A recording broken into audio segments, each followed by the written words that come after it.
రామరాజు రామరాజు బయటికి రా.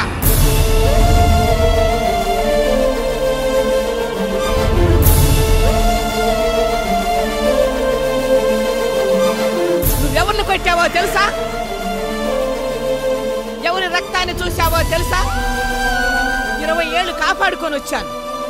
నీ కారణంగా వాడి మీద చేయబడింది. వాడెవడో తెలుసా? నా మనవడు, రాజమూర్తి కొడుకు.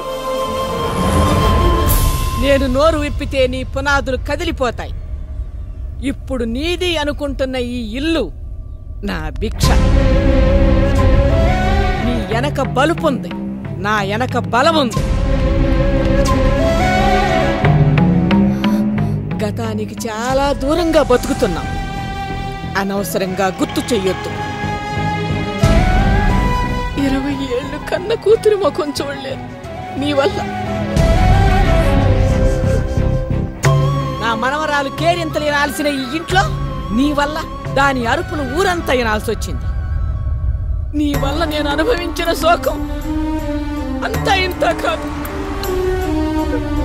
వాళ్ళిద్దరికీ తెలియదు వాళ్ళేమవుతారు. ఇది దేవుడు రాసిన రాత కాదు అని నువ్వు గీత దాటితే యుద్ధం జరుగుతుంది. వద్దని చెప్పటానికి అప్పుడైతే నా కొడుకున్నాడు, ఇప్పుడు ఆడి కొడుకున్నాడు. నా కళ్ళు కాళ్ళు ఈ ఇంటిని చూడాలన్నా ఇటు రావాలన్నా ఇష్టపడవు. మళ్ళీ వచ్చేలా చేశావో మొదలైనట్టే, నీ నాశనం మొదలైనట్టే. రారా మనవడా.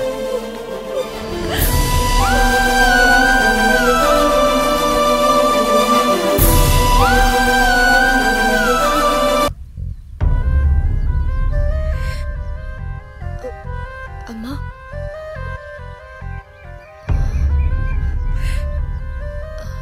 ఆ పెద్దావిడెవరమ్మా? అమ్మమ్మ అవుతుందా? అమ్మా, అమ్మని చూసి 20 ఏళ్ళయింది. ఇప్పుడు కనిపించిన అమ్మ అని పిలవలేకపోయాను. అమ్మనైన తర్వాత కూడా అమ్మ కోసం ఏడుస్తున్న ఏకైక దౌర్భాగ్యురాలు మీ అమ్మేనమ్మా. అమ్మా, అవునమ్మా. ఏం జరిగిందమ్మా? 20 ఏళ్ల నుంచి నా ప్రాణం నిన్ను అంటు పెట్టుకునే ఉందిరా.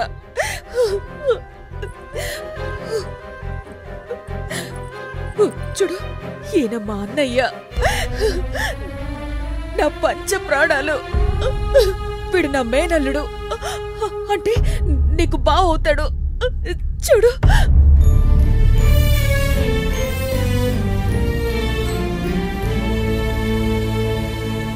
మీ నాన్న గురించే కదా చెప్తాను విను.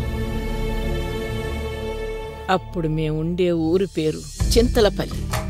ఆ చుట్టుపక్కల గ్రామాల వాళ్ళు మీ నాన్న పేరుతోని ఆ ఊరిని పిలిచేవారు. నిండు కొండల చందమామంత అందంగా, మొహం మీద ఎప్పుడూ చిరునవ్వు ఉండేది. కష్టాన్ని కనుచూపు మేర రానిచ్చేవాడే కాదు. దండాలయ్యా.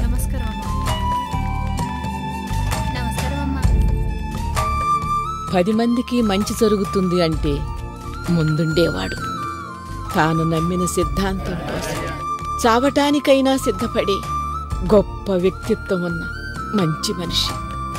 ఆ రోజు మీ అమ్మ కడుపులోంచి బయటపడటానికి తొందరపడుతున్నావు. మీ నాన్న బయట వరండాలో కంగారు పడుతున్నాడు. కొంచెం నొప్పులు కోర్చుకో తల్లి, ఓర్చుకోమ్మా. రాజా, ఇలా రా నాన్న.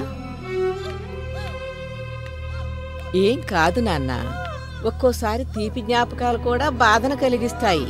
బాధని క్షణాల్లో మర్చిపోతాం, జ్ఞాపకం జీవితాంతం గుర్తుంటుంది. ఇదిగో ఇలా నా బంగారు తండ్రిలా.